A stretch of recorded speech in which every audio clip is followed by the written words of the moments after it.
everybody, and welcome back to Malt Muser Whiskey Reviews. I am Eric. Up on the bar for today, a bourbon, Weller Special Reserve. As always here on the channel, nose taste finish review of this bourbon is coming right up, and I will give you my thoughts on the value, my final thoughts, leave you with the malt musing as always. But first, if you've yet to, take a second, hit subscribe. It'll make sure you don't miss any of my reviews, which drop every single Friday here on YouTube. And you'll also get those notifications for my Tuesday happy hour, which is every Tuesday, 8 p.m. Eastern. Okay. Weller Special Reserve. This is the entry level of the Weller label. This comes out of the Buffalo Trace Distillery years back, the Stitzel Weller Distillery. What makes this whiskey what it is? Well, they call this the original wheated bourbon on their label. And what that basically is telling you is that they have added wheat to the mash bill on this. And in the case of this, they swap out the rye for the wheat. Now, bourbon still has to be 51% corn, so we're knowing it's at least 51% corn, but barley and wheat likely also making up the other part of the mash bill on this. So this is bottled at 45% ABV. Here is one look at the label. All right, let's get some of this in the glass, see how it is.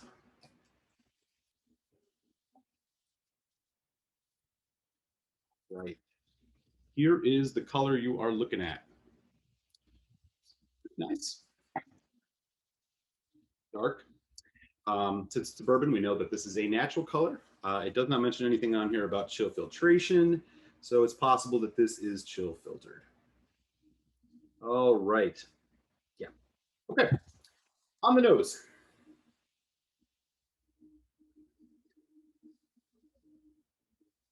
A lot of sweet apple, apple cinnamon. There is a alcohol ethanol bite to this, which makes it kind of prickly.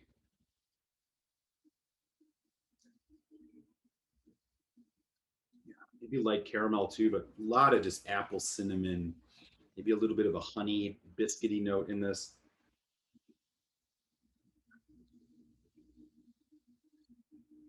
Yeah, really just dominated by that sweet and the spice in the background. Okay, let's give it a taste. Cheers, y'all.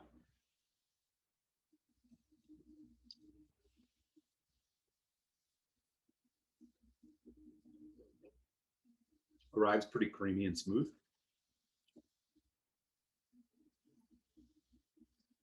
Apple, caramel, and oak char now. You can definitely tell it's weeded mostly by the absence of the rye spice. Instead, what you get is kind of a mouth-watering, I almost want to say, like a slight biscuitiness, honey. Again, the honey note.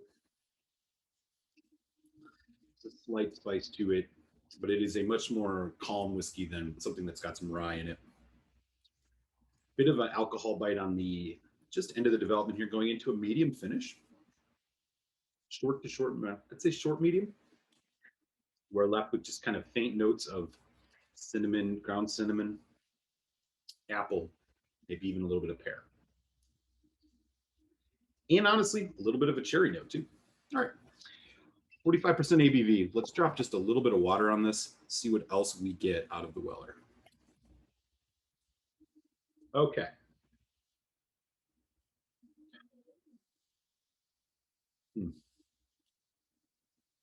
I would say that the addition of water has kind of flattened this whiskey out a little bit. It was a bit more dynamic, neat. It's really just dominated again by the apple cinnamon. There's even, again, maybe a little bit of like cinnamon roll, sugary, some vanilla cream kind of coming through.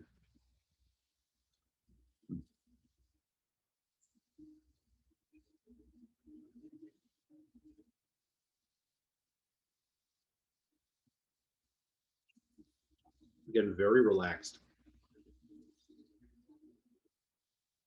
Green beer, almost like a little bit of a graham cracker s'mores thing going on, but still mostly sweetness from the apple, spice of the cinnamon, a little bit of that oak char, that honey biscuit note, more on the honey side, to be honest.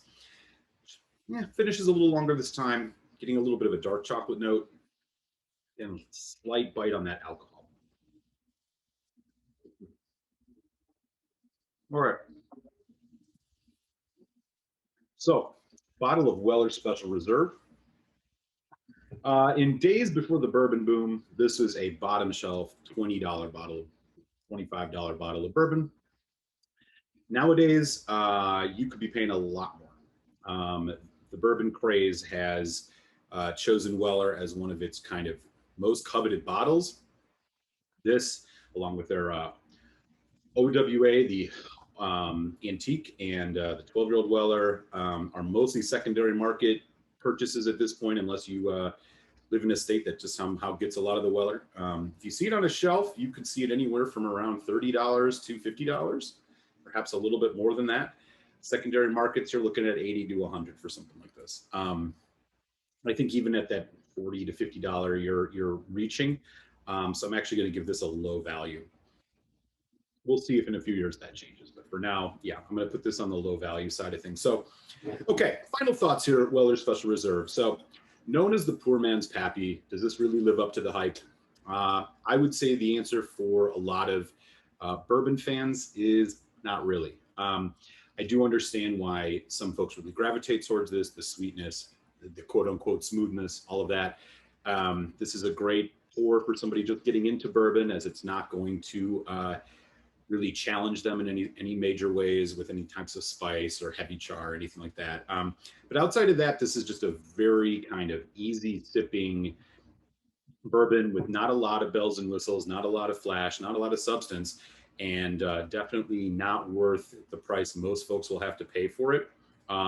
If you are interested in wheated bourbons, there are some other ones on the market that I think rival this for that, let's say, average $45 to $50 cost. You're looking at things like Maker's Mark cast strength, even the Larceny barrel proof, if you can get your hands on that. Both, I think, are superior picks to this one in specific. So with all of that said, my final score here on the Weller Special Reserve is going to be a 2.25 out of 5. So, definitely try this if you can get your hands on it, but I would not go out spending your money unless you just absolutely want a wheated bourbon that isn't really going to push the boundaries of your palate. So 2.25 out of 5 on the Weller Special Reserve. And thank you guys so much for swinging through for the review. If you enjoyed this, again, smash the like, give me a sub if you've yet to yet. Appreciate the support. I'll catch you next Friday here on Malt Music Whiskey Reviews. And here is your malt music. Cheers, everyone.